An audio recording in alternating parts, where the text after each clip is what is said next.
We're gonna be watching some crashes and close calls. Check this out. And we want to make sure we don't make the same mistakes that these riders make. So if you're brand new, pay attention. We have the whole motorcycle training system here, all the books.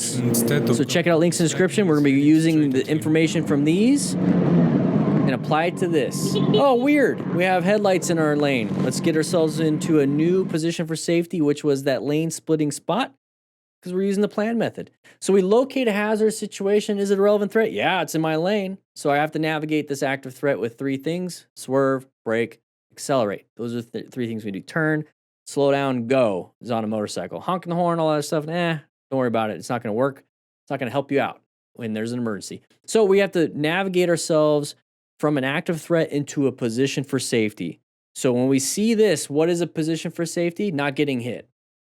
Not getting hit is one, but we're looking for an escape path. We need to have one. We need to have good line of sight, and we need a good space cushion. Space cushion basically means we're not getting hit, because if we don't have a space cushion, it means we are hit, right? So we want a space cushion, line of sight, escape route. What's our escape route or escape path, right? Our escape path right now is in between. You know, swerve right, hit the curb. Swerve left, hit the curb. Swerve, stay right here, get hit by the red car. Swerve left into the other lane, get hit by the car. Apply the brakes, might work if there's no one behind us.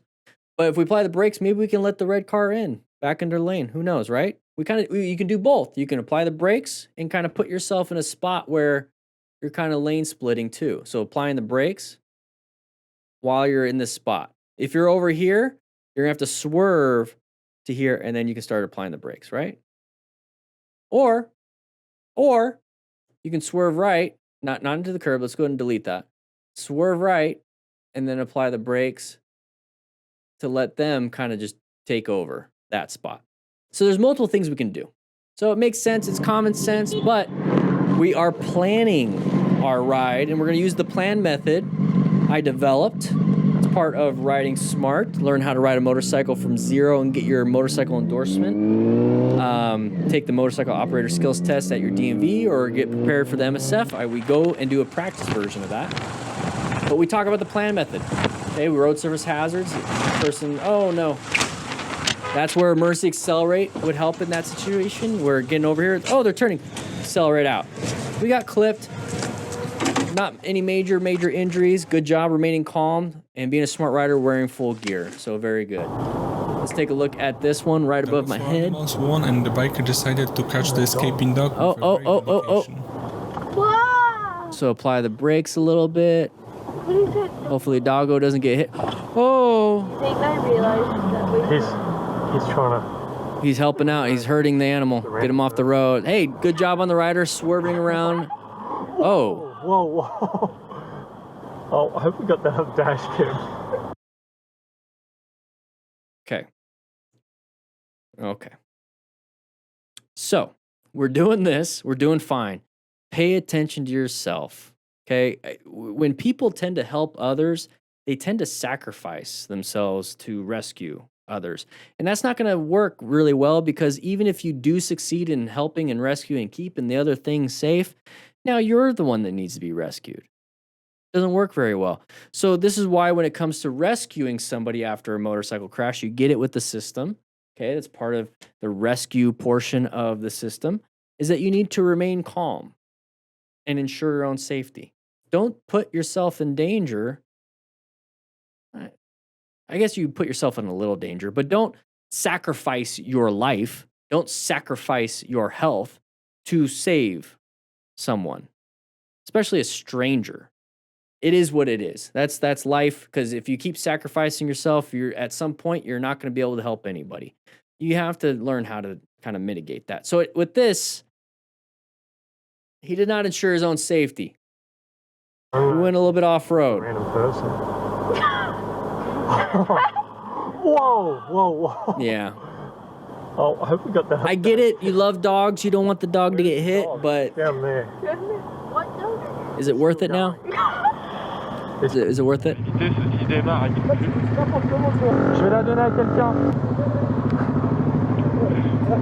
I'm allergic. I have a boyfriend.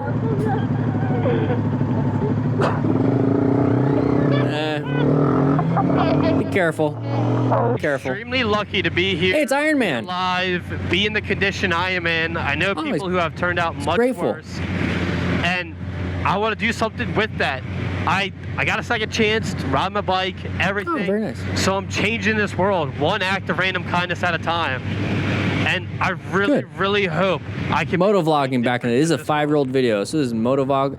Oh, that's all he wanted to say? That's very nice. There's the side of the vehicle, though. Oh, it's the same guy, Moto Corey. I really, really... So that's why he's grateful. I can make a big difference in this world. So I'm hoping this is before and that was after. Typically, when you kind of go down this grateful line of thinking, and it's like, I'm just grateful, I'm alive. I have more to offer. Things, it could be a lot worse. You tend to do that after something like this or hitting rock bottom in some kind of way. And this could be a rock bottom for him, crashing. But it could be a rock bottom after a loss of a relationship. That's pretty much what grief is loss of a relationship. Losing the relationship with you and your motorcycle could be grief. Losing the previous relationship with your healthy body, now you have a sick body, there's grief. Losing a relationship with your job, that's your identity. I had to deal with that after firefighting. I left the fire service, for mental health reasons, but my identity was wrapped up in being a firefighter. So once I lost that, I had to go through grief. I had to go through grief. Same thing with being, losing a partner, losing a girlfriend, boyfriend, whatever it is, losing, whatever. Like, it's a change of a relationship. It's a change. And so typically when you go through that grief period and you come out the other side, there's a really strong portion of gratitude that comes with it, that it's like, I'm still alive. I'm still good. I'm creating a new identity. I'm creating a new me. And so you're very grateful that you're able to do that. One thing that I want you to practice, if you've ever been through that, or you're going through that, and you come out the other side, is don't lose the gratefulness. That's a skill. That's a practice. That's what got you out of it. That's what's making you feel better after. Then practice it over and over and over. We tend to get back into the mindset of like, this is my new thing. I no longer need to say or feel grateful. It's like, I just need to keep working.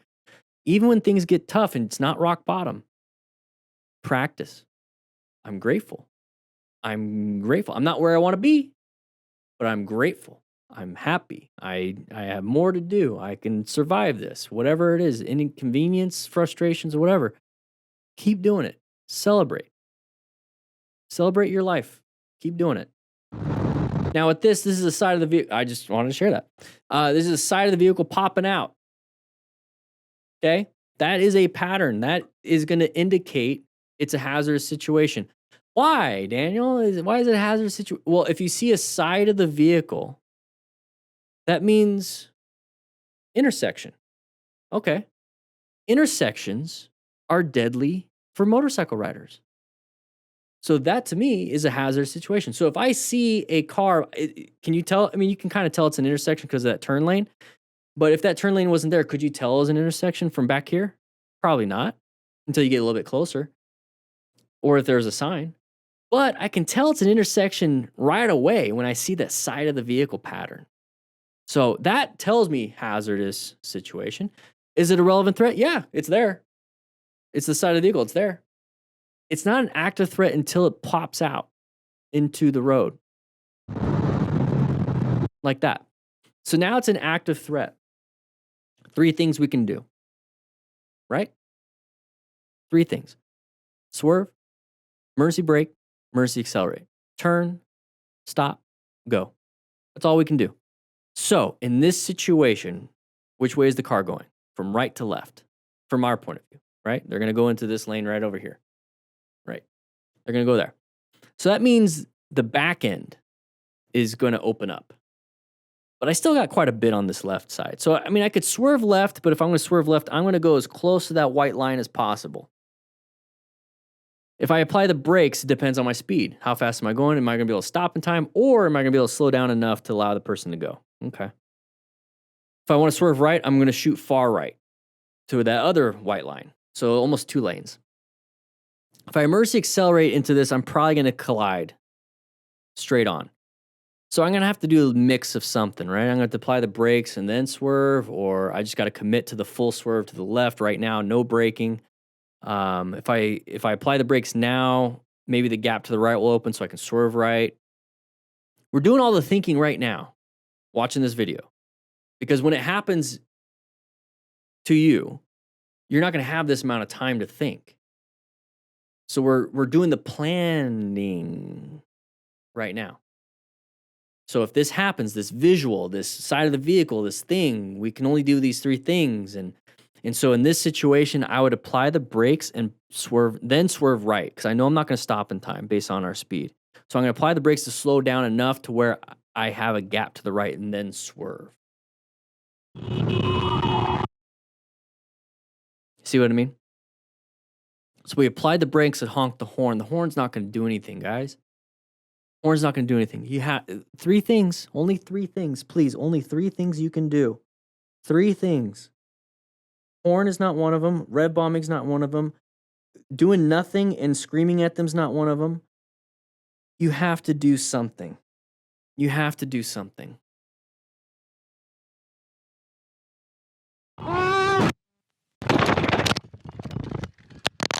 That's why we watch these. So we know that there's something we have to do. Let's not do what these people do. Or if they do something right, let's do what they did. What are you doing? What are you doing? You pulled out on him. No, I didn't. Who's driving? Me. You pulled out on him. No, I didn't. Call the ambulance. I'm calling. Just sit still. Call the ambulance. I'm calling. Sit still, baby. Sit still.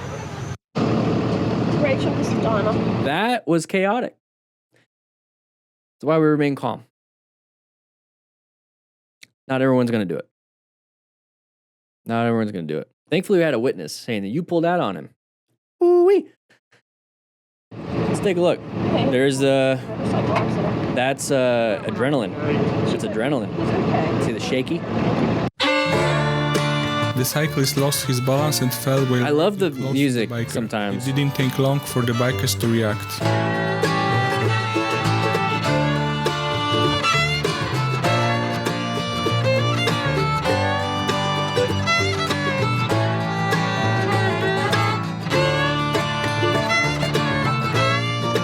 Oh no! That's actually pretty dangerous for an old person. That could break some bones just doing that. So let's go ahead and rescue.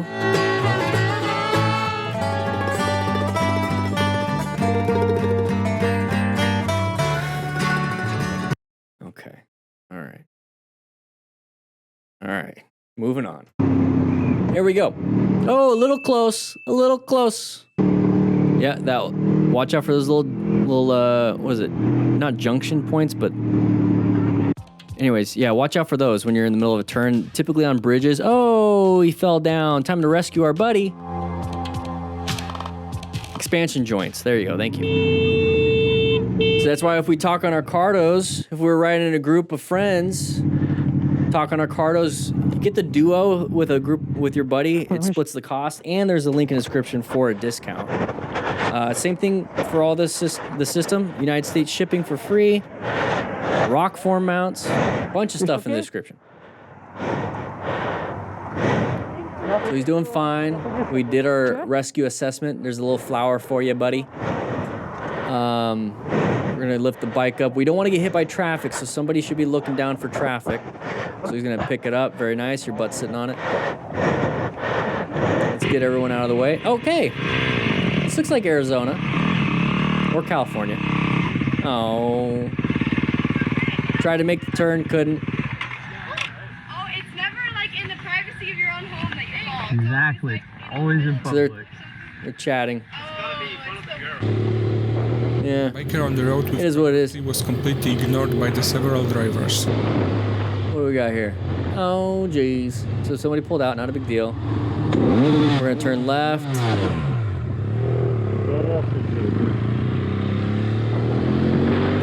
What did I miss there? Okay, side by side with the vehicle. It is what it is. Give yourself a good position so you can swerve right if you need to. They're gonna want to come into our lane. That was an open lane pattern. Let them in. We're on a scooter with a learner. I'm learning about the UK stuff. Is this the AM license? AM? It's a moped, or is it? It's probably 125, so it's an A, not A. One of the bikers speeded A2? so fast that he stopped at the parking barriers. Learning. Oh, big mistake. Ooh.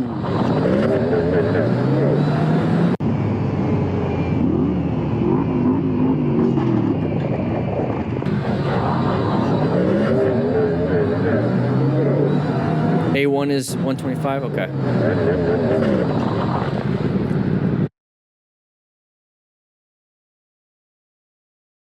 Did we really have to rewind it? I didn't do that. That was their thing. So let's go to the beginning. So we're speeding. This is Mount Lemon? Barriers. No, it's not Mount Lemon. That's not Mount Lemon. I don't think that's Mount Lemon. It looks a little bit like it, but it's basically like it's a mountain road. We're speeding. We're at a vista point right here. We want to pull off, but we're speeding into the vista point. We're not. We didn't do our speed appropriately, so we're speeding into it.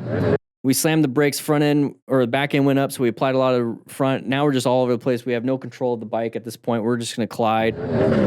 So failure to negotiate the corner. Front end, there it is. We lost everything. So he's up and over the fence, but this is a high mechanism of injury. High mechanism of injury. We have to rescue this person because there's going to be some broken stuff. There's going to be so remain calm, ensure your own safety. It's a good sign that he's walking. It does not mean he's okay. He came in too hot, dude. He freaking started sliding. The only thing that walking is telling you is that right now, because it can change, right now his brain's working enough, his heart and circulatory system is working enough to pump blood to his legs and his brain. His breathing is working because he's talking. So his airway is at least clear enough to talk, and his lungs are okay right now. All those things right now. If there was something that happened and now we're starting to deteriorate, so a laceration internally, brain injury starting to now kick in, maybe a punctured lung, and now he's starting to get difficulty breathing. So soon, if something happened, it's going to go down. So if it's going to go down, he's going to go down. So if he's walking around and he goes down, boom, secondary injury possibly, hitting the head, because when you go unconscious, you're not really protecting yourself. So at this point, it's like, awesome, Jeff, sit down. Sit down. Because sitting down is going to actually help out your circulatory system, your blood pressure, and a few other things. You're not going to have to expend energy to walk around and think. Just sit down. Let's take a look. Let me look at your legs. Let me look at your arms. Let me see if there's any major bleeds.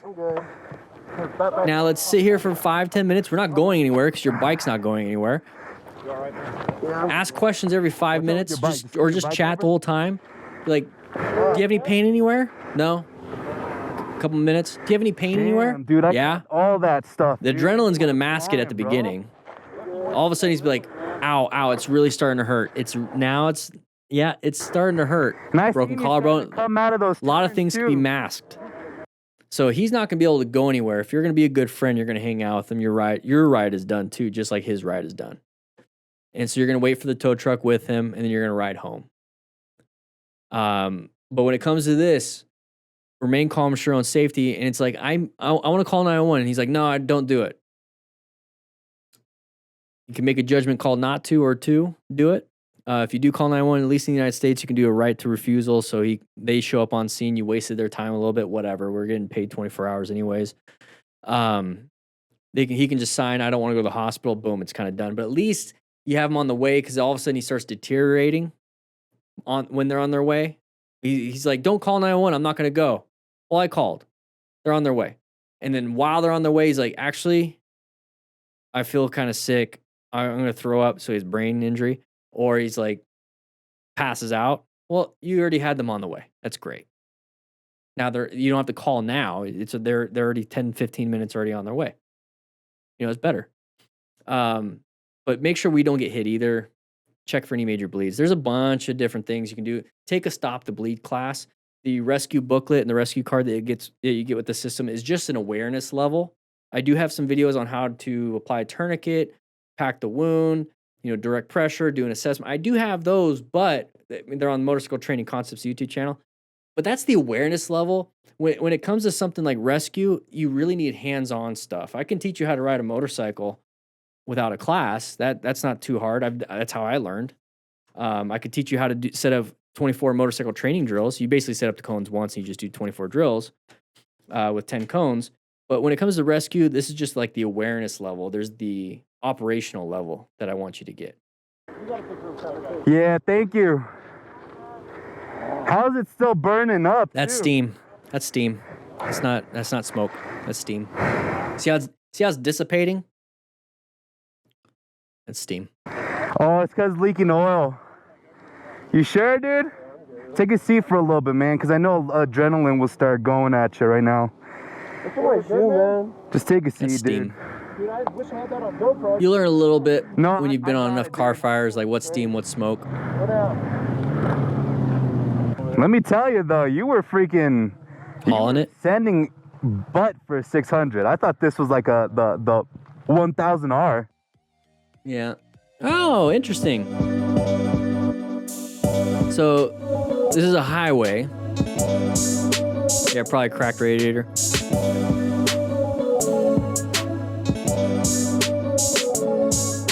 I want to point that out, Fiona, in the chat. Be a Samaritan. Son was found by a random stranger. He didn't remember his last name and couldn't use his phone. The guy called his wife and 911. Be that person for someone in need. There it is.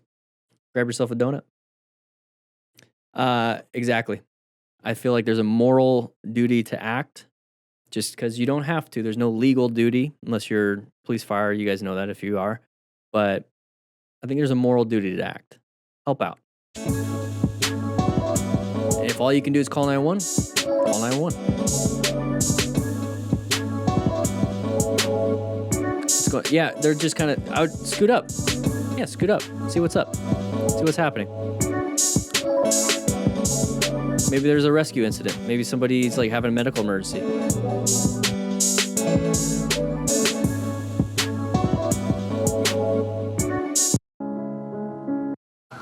You need help? I was wondering what that was all about. Moving on. All right. Oh, somebody's in our lane. We moved over to new position. Not a big deal. Watch out. Anybody wants to switch in our lane, like that person right there. They're going to take a little bit to speed up. So just roll off the throttle. Hey, he's on a mule. What's the issue?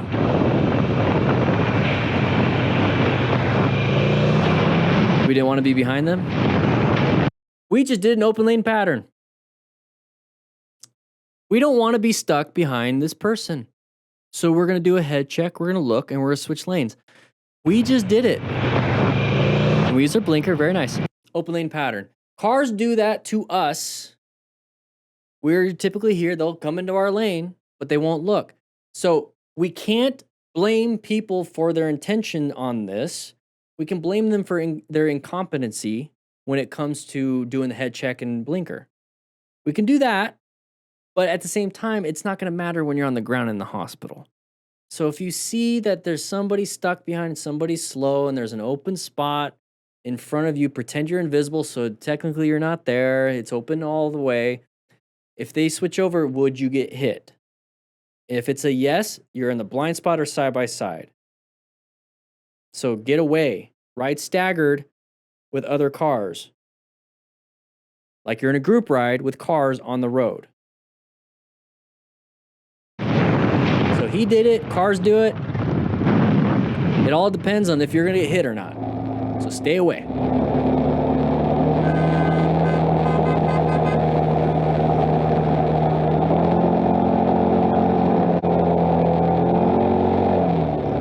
Okay, what's going on here? So okay, he's flashing his lights. He wants to switch over to the open lane. He doesn't like us. He's gonna keep honking his horn. Maybe we have something hanging off the back of our bike. Or Or he's just a D-bag. Yeah, I think he's just a D-bag. It is what it is. No, we don't need to find out why. There's so many reasons why people are idiots, and they won't even be able to tell you why they're idiots. That's just it. That's just it. But thank you, Motostarters, for putting that out. Grab yourself a donut. We have slices of pizza in the crew lounge. And with that said, check out the links in the description. And hopefully you guys ride safe. And I'll see you guys next week on the live stream.